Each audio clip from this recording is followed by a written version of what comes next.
ጸጉሬን ተላጭቼ ጺሜን ጥዬ ቀንድ የሌለው በሬ መሰልኩላችሁ ጋይሶች። ሰላም ፋሚሊ እንዴት ናችሁ? ዛሬ ድፍረትና ቅብጠታችን እንደቀጠለ ነው። በሳዑዲ አረቢያ ውሏችሁን ከኔ ጋር አድርጉ። ጸጉር ቤት እንወጣለን፣ መላጣ ሆነን እንመጣለን። ጸጉር ምን ያደርጋል፣ ጺም ምን ይሰራል ብለን ግን በነገራችን ላይ ለትውስታ የሚሆን አቋማችንን እንየው ብለን ስልካችንን ራቅ አድርገና ያሳምነው ግልገል የሚኒሊክ ልጅ ትላለ እዚህ ጋር እና ጸጉር ቤት ለማውጣት የመጀመሪያው ፓርት መዳም ሳትነሳ ተላጃ ገብቶ የሚሰረቅ መስረቅ ነበረ። ከዛ ድምጼን ካላሰመ ከላይ እንቁላል አለ ከታች ኩብዝ አለ ባክ እንቁላሉን እዛው አንቺ ስትነሽ ቢዩ ብዬ ኩብዜን ሰረቅኩና ጸጉር ቤት የሚያስፈልጋችሁ ኩብዝ መስረቅ ነው። ከዛ ባባም ማማም ሳይሰሙ ቀስ ብዬ በሬን ዘጋሁኝ።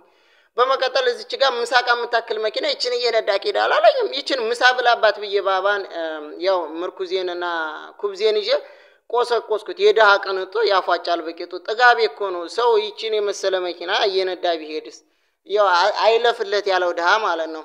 ለማንኛውም እየቆሰቆስነው ነው። ጉዟችን ወደ ጸጉር ቤት ነው። በእግራችን ነው ከተማ አቋርጠን የምንሄደው። ግምጫ ማርግ ያለው እዚህ ጋር ደግሞ እንኳን በቪዲዮ ሆነ በአካል ከፍቼው ቢሆን እያንዳንድሽ ፌንት እየሰራሽ ትአልቂ ነበር። እና ፋሚሊ የምሄድበት ጸጉር ቤት በሊፍት የሚወጣ ፎቅ ላይ ነው። እንክብካቤያቸው ብቻ። በመጀመሪያ ግን አስፋልት ላይ ደረስን። መኪናና ግመል አየሁ። እዚህ ጋር ግን ጥሩ ነገር የሚፈጠር አይመስለኝም። በጣም ደንግጫለሁ። መኪናው ተከተለኝ እየሄደ የውሸት ፈገግታ እያልኩ ከኋላው መጣ። መኪናው መምጣት አትበሉት። ከዛ ደንግጬ መኪና ላይ ገባሁ። ወይኔ ወደ ነው የሚወስደው ብዬ ደንግጬ ግን አሁንም ወዴት እየወሰደኝ እንደሆነ አላውቅም። በረሃ ለበረሃ ውስጥ ይዞ የገባ ፋሚሊ ያው ጸሎት እያደረጋቸው ያው ኩብዜንም ዱሌንም ይዤ ውረድ እዚህ ጋር ላይ ለካ ጸጉር ቤቱ ደርሼ ነበረ። ያ በሊፍት የሚወጣ ጸጉር ቤት ያ የህንጻ ላይ ጸጉር ቤት ይሄን ይመስላል። ያው በሊፍት ነው ስወጡ። ግን የሚያናድደው ነገር ስደርስ ጸጉር ቤቱ ተኝቶ ነበረ ሰሪው።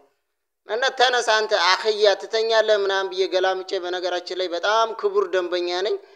ስማጣ ብድግ ውጭ ነበር የሚለው። ዛሬ ግን ከሚስቱ ጋር ተጣልቶ ይሁን ምን እንደተፈጠረ ማቀው ነገር የለም። ምንም በቃ ታልተነስ ተረሳልኩና በዛ ባያስኩት የዳይመንድ ዱላው በነገራችን ላይ ከአሜሪካ ነው የተላከልኝ። ሚስቴ ናት የላከችልኝ። ማለቴ ለካ ሚስቴ ሄለናት ደግሞ እናንተ አቃጣሪዎች አቃጥሮ አሏችሁ እና ጀለስ ይሄን ይመስላል። በነገራችን ላይ ፊልተር የተጠቀምኩት ደግሞ እኔ ቆንጆ እንደሆን ሳይሆን ጓደኛዬ በጣም ጥቁር ከመሆኑ የተነሳ ፈገግ ብሎ እንዲታያችሁ ነው። እናንተ መቼም አይገባችሁም። ከዛ ወደ ጸጉር ቤት ሄደን ጸጉር ቤቱ ይሄን ይመስላል። በሊፍት የተወጣው ጸጉር ቤት ጉድ እንደው ውሸትም ይዋሻል። የኔ ደግሞ ባስ ያለ ነው። ለማንኛውም ያው እንግዲህ ፎቅ ላይ ያለ ጸጉር ቤት ዋይት መኪና ስራ አስጎነበሰና ተመልከቱ። ይቆየ ቂም አለበት መሰለኝ። አንድ ጊዜ ሀገር እያለን 50 ብር ተበድሬው አልመለስኩለትም። እሱን ካልከፈልክ ብሎ ያው በቀል መልኩ አንገቴን ሊቀጨኝ ነው። ጸጉር ቤቱ ይሄን ይመስላል። ያው ብዙ አይችልም ግን ለማጅ ነው። እንደ ለማጅ አይደለም ብቻ ግን አሪፍ አርጎ ሰርቶኛል።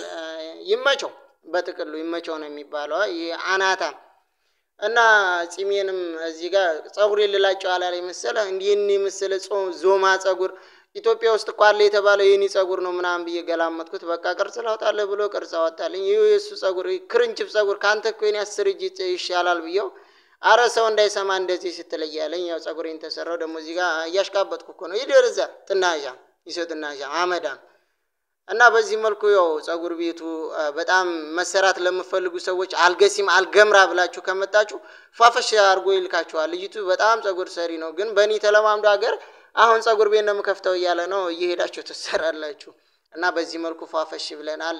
ጺማችንም ምን ልበላችሁ በቃ በጣም አምሮብኛል። በጥቅሉ የሄሉ ባል ማንም እንዳይቀማሽ ዛሬ በጣም ቆንጆ ከመሆኑ የተነሳ ፋሚሊዎች እና ጸጉር ቤቱ በጣም ደስ የሚል ውብ እንክብካቤያቸው። ሊፍቱ በእግራችሁ እንኳን አትንከራተቱ። አዎ ያንኩላ ቧራ በእግሬ ነግቼው አፌን ከፍታለሁ።